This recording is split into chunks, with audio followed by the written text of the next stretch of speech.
Автомобильләрдә йөрү районда 2011 елдан бирле оештырыла. Быел катнашучылар 100 километр араны үтте. Маршрутта үзгәрешләр бар.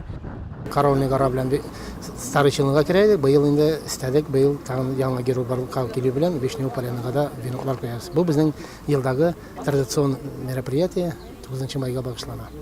Безнең төп максат шул, балаларга күрсәтү, геройларны онытмаска, хөрмәт итеп яшәргә. Быел әлеге чарага хәрби туганлык иҗтимагый оешмасының Нурлат бүлеге вәкилләре дә кушылды. Мы гордимся своими дедами, прадедами. Без үзебезнең бабаларыбыз, аларның әтиләре белән горурланабыз. Алар илебезне саклаганнар. Бабайларыбыз җиңеп алган бәхетле матур тормышта яшибез. Шуңа күрә дә бүгенге автомобильләр белән йөрүдә катнашырга булдык. Участвовать в автопробеге.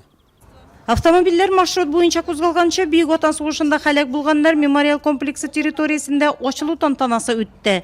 Биредә хәрби туганлык иҗтимагый оешмасы вәкилләре азат итүче сугышчы һәйкәленә венок куйды.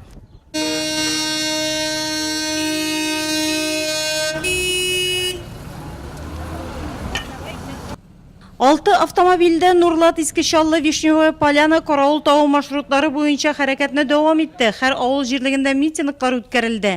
Бөек Ватан сугышында һәлак һәм сугыштан кайтып яралардан вафат булучылар хөрмәтенә куелган һәйкәлләргә веноклар салынды.